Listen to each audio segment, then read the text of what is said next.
Hello everyone, welcome back to EVS Academy channel. तो आज फिर मैं आपके साथ डिस्कस करूंगी एक नया topic that is related to the budget which is release recently in the year 2023। तो जो बजट आया है अभी 2023 में, उससे रिलेटेड हम कुछ चीज़ें डिस्कस करेंगे। अब जैसे कि हम लोग एनवायरनमेंट से रिलेटेड है, तो मैं इस वीडियो में आपसे वो सारी चीज़ें डिस्कस करूंगी जो भी बजट के अंदर है that is related to the environment. क्या क्या इनिशिएटिव्स लिए गए हैं एनवायरनमेंट को लेके, तो ये सारी चीजें हम डिस्कस करेंगे। तो वीडियो को लास्ट तक देखना। और वीडियो स्टार्ट करने से पहले मैं आपसे रिक्वेस्ट करना चाहूंगी कि हमारे चैनल ईवीएस एकेडमी को सब्सक्राइब कर दीजिए, जिससे कि आपको नोटिफिकेशन मिलता है जो भी न्यू इन्फॉर्मेशन या जो न्यू वीडियोज अपलोड होंगी तो वो आपको टाइमली उसका नोटिफिकेशन मिलता रहे। तो चलिए स्टार्ट करते हैं आज का video. That is the environment related initiatives in the budget 2023. So what are the key highlights? क्या क्या इसके अंदर था बजट के अंदर जो कि environment से related है?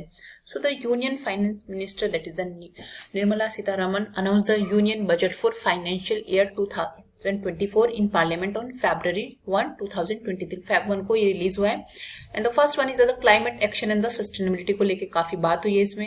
Have been a key topic of discussion as well as the implementation, especially in the last year, not just in the country but on various global platforms as well as such as the G20 World Economic Forum etc. Okay, तो सबसे ज्यादा किस चीज को लेके बात हुई? Climate action and sustainability को लेके। And the next one is the focus on green growth. Okay, that is moving towards a net zero carbon emission targets by 2070. Remember this thing, कब तक का टारगेट सेट किया? That is by 2070 net zero carbon emission. हमें zero carbon emission करना है atmosphere में। That is the focus on green growth. That is the thing which was discussed in the budget. Now the next one is the allocation. These are the means कुछ allocations, कुछ investments दिए गए हैं इतना किसी भी चीज को कि इतना आपको हम फंड्स दे रहे हैं तो आपको ये चीजें करनी है। So allocation of rupees 19,700 crore in national green hydrogen mission, जो मैंने लास्ट वीडियो में भी डिस्कस किया आप लोगों से, will facilitate transition into low carbon intensity and green economy. क्योंकि अल्टीमेटली हमारा एम क्या है कि हमें लो कार्बन एमिशन करना है। Rupees 35,000 crore allocated for priority investment towards energy transition and net zero objective. Again, this is related to the net zero objective. And next one is a grid integration of 13 gigawatt of renewable energy from Ladakh to be constructed with investment of rupees 20,700 crore. तो आपको target, सभी targets याद रखने हैं, आपके exam के point of view से बहुत इंपॉर्टेंट है ये सारी चीजें।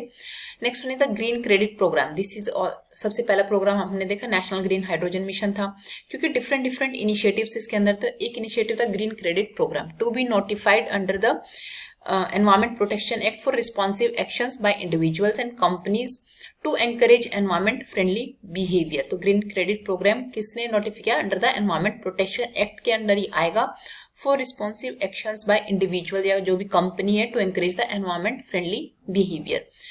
Now the PM programme for, remember the abbreviations also. आपको एब्रीविएशंस भी पता होनी चाहिए कि फुल फॉर्म आपसे एग्जाम में पूछी जा सकती है।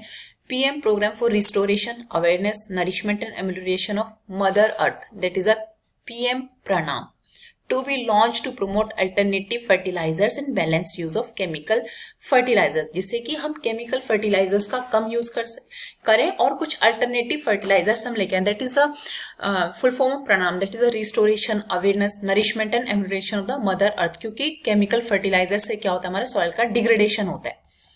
Next one the 500 new waste to wealth, जो वेस्ट है उससे वेल्थ बनाना plans under the Gobardhan scheme announce to promote a circular economy. Circular क्यों बोला गया? वेस्ट जनरेट होगा, वेल्थ जनरेट, हम उससे वेल्थ जनरेट करेंगे, अगेन वेस्ट होगा, क्योंकि जब भी कोई डेवलपमेंट होता है तो वेस्ट होता ही है, कोई भी हम चीज बनाएंगे तो वेस्ट रिलीज होगा ही उससे। So it comes under the Gobardhan scheme.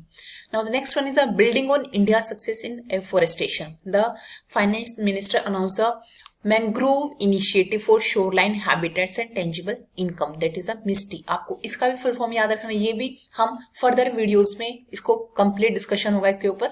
Next one is the Amrit Dharohar scheme that will be implemented to encourage optimal use of wetlands. Okay, wetland से रिलेटेड था, that is the Amrit Dharohar act, enhance the eco tourism and income generation for local communities. Now next one is the finance minister also announced that the replacing, कुछ pollution को लेके भी बात हुई है, जो air pollution को लेके specially, the finance minister is also announce that the replacing of old polluting vehicles, क्योंकि जो ओल्ड हो जाते हैं उनका इंजन खराब हो गया, ये सारी चीजें, तो उनसे पॉल्यूशन रिलीज ज्यादा होता है, is an important part of greening the economy. Adequate funds will be allocated, उनको फंड्स दिए जाएंगे to scrap old vehicles of the central and state government as well as the ambulances, जिससे कि वो जो ओल्ड व्हीकल्स है उनको change कर सके, जिससे कि पॉल्यूशन कम रिलीज हो। तो ये कुछ इनिशिएटिव थे जो कि अनाउंस किए गए। जो अभी बजट आया, बजट 2023, जो फाइनेंशियल ईयर 2024 के लिए जो बजट अभी अनाउंस है, तो इसमें ये काफी सारी चीजें ग्रीन मीन्स एनवायरमेंट को लेके अनाउंस की गई है। तो देखते हैं इसका कितना इम्पैक्ट होता है आने वाले टाइम में। ये जो सारी चीजें इसमें अनाउंस किया गया है, क्या क्या इम्पैक्ट होता है, क्या चीजें क्या रिजल्ट आता है, क्या आउटपुट आता है, तो ये सारी चीजें देखनी है कि इसका जो चीजें अनाउंस हुई है उसका क्या रिजल्ट आएगा। तो आई होप आपने ये सारी चीजें नोट डाउन कर ली होगी, क्योंकि ये बहुत इंपॉर्टेंट है, करंट चीजें हैं। तो आपके एग्जाम में यहाँ से क्वेश्चन आ सकता है। पेपर 1 में भी एनवायरमेंट के 5 क्वेश्चन आते हैं एंड पेपर 2 में तो आपका ये आ ही सकता है। तो इन सब चीजों का आप नोट डाउन कर लीजिए एंड आई होप आपको ये वीडियो अच्छा लगा होगा। वीडियो अच्छा लगा तो कमेंट सेक्शन में बताना ना भूलिएगा, और हमारे चैनल को सब्सक्राइब कर दीजिए फॉर मोर अपडेट्स, क्योंकि नई नई इन्फॉर्मेशन हम आपके लिए लेके आते रहेंगे। Thank you so much.